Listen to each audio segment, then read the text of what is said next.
Well, Nilesh, it's nice to see you again. You are a partner with KPMG in the UAE, and a lot of people don't really think about the UAE as a taxing system, but in fact, it's a really busy place from a business perspective for our clients. You were just telling me about the UAE's commitments to the OECD and what all that means. Tell me a bit more about that. Sure, Rodney, and thank you for inviting me to this video. So when I've been in Dubai now for almost 8 years. When I moved to the region 8 years ago, family and friends kept saying, "What's a tax partner going to do in Dubai when there is no tax? You're surely going to be putting your feet up on the beach every second day." But I can tell you, it's been an extremely busy tax environment. It was busy when I came in 8 years ago, and if anything, the international tax landscape in the region has shifted tremendously. There are, you've got within the Middle East region, the GCC countries, the Gulf countries in particular. Almost all of them have committed to the OECD's minimum standards and signed up to the MLI. And UAE in particular, as part of that commitment, and as part of its commitment to the EU to get off the blacklist, has introduced and recently implemented the economic substance regulations, which is effectively to introduce requirements for businesses that carry out geographically mobile activities to have a minimum level of threshold as regards the level of substance it needs to demonstrate and maintain in the UAE in order to set up operations here. A failure to do that does attract penalties, fines, but more importantly, the exchange of information to the OECD and to the parent country's tax authorities. And I think besides the new economic substance regulations, UAE has also introduced the country-by-country reporting rules.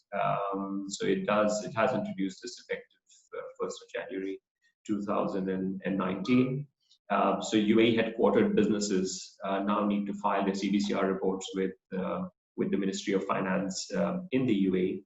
And besides that, the region has again implemented CBCR, but also introduced extensive transfer pricing regulations in Saudi Arabia and in Qatar, with Oman likely to follow in the few months. So fairly extensive tax environment. So while there's no local domestic corporation tax in the UAE, there's extensive tax reporting and focus on substance, which our clients need to be mindful of when operating in the region. So really interesting. So people may think of it as a no corporation tax system, but in fact, there are quite a lot of rules and regulations to comply with. And the UAE is very focused on ensuring it meets its commitments to the OECD. Fascinating. And Nilesh, absolutely. What's happening around the region as well, from your perspective? I think, as I said, in the region, you've got almost all the countries that have signed up to the MLI and the OECD's minimum standards, and they're all in the process of effecting those commitments. You've had transfer pricing that's come out in Saudi Arabia, in Egypt, in Qatar. There is also VAT as a new fiscal levy that's come in the region, and that's expected to expand into Oman and Qatar in time to come. Corporation tax rates have in fact increased. Oman has increased its corporation tax rate, whereas there have been extensive withholding tax provisions that have been introduced by most countries. Of course, UAE and Bahrain are the only two countries in the region that do not have a corporation tax or a withholding tax system. But most other countries have revisited their withholding tax provisions and have either expanded the scope of payments that are now subject to withholding taxes or have introduced additional withholding tax requirements. And again, in addition to that, of course, each of these countries have been expanding their double tax treaty network extensively.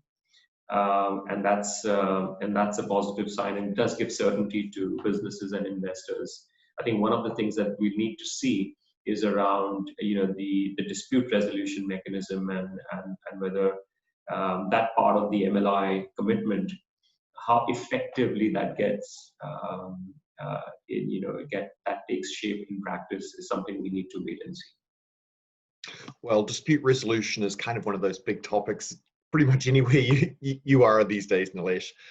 Look, thank you for your time and welcome back to the firm. So very good to talk to you again, Nilesh. Likewise. Thank you, Rodney. Thanks for having me on your podcast, on a video cast.